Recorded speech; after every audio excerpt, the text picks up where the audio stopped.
Imagine being given a committee name, and that's all you were really given. Delivery of legal services / pro bono.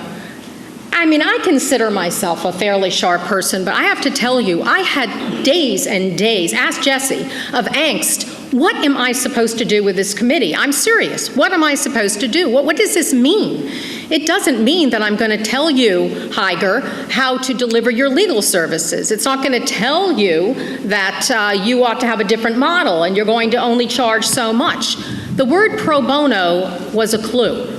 I guess what we're talking about is getting more people access to lawyers. I don't know. Is that what it is? So let me tell you how it evolved. First of all, at the same time that I was appointed and our chair and our committee was formed, I found out the foundation had hired a consultant to do almost this very thing, to really look at the delivery of legal services to the poor, to the indigent.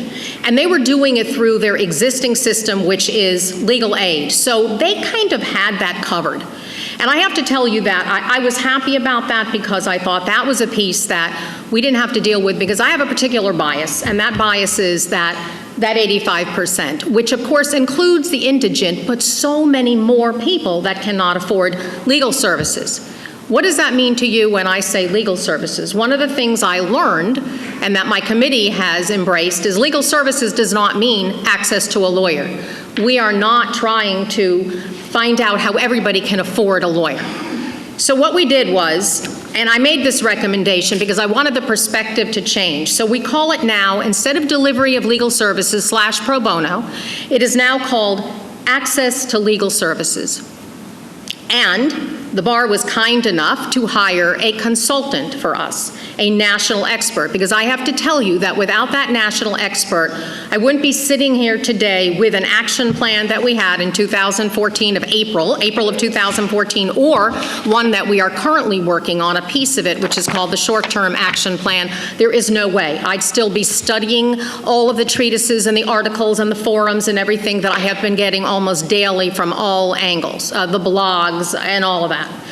So I forgot your question, Jay, but no, but it's good that you're venting. Yes, it's very cathartic for me. So,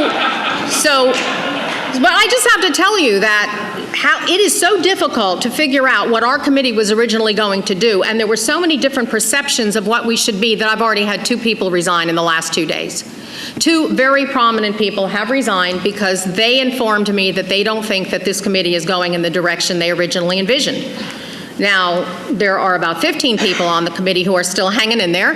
I don't know yet, but I will tell you that as I sit here today, we have the action plan. It's a 6-page action plan. I don't know who's reviewed it, but what we did was we took every possible angle of any state that's done anything of any prominence, Illinois, California, Washington.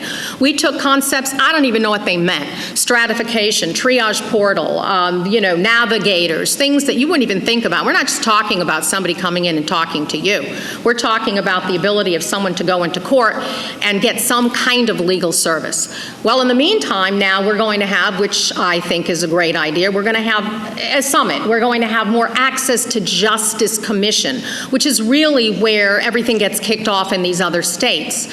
So my committee and several members said, what does that mean for us? Where do we go with this? Are we going to be subsumed into a larger movement? But there was one piece of it that we felt like we could do and that most other states have done, and we haven't quite done it yet. So this June 5th action plan is for a limited scope representation rule amendment. And that's what we're engaged in now. I have a subcommittee that's actually engaged in looking at all the angles, looking at what we already have, looking at what all the states already have, working with other committees that are working on the rules.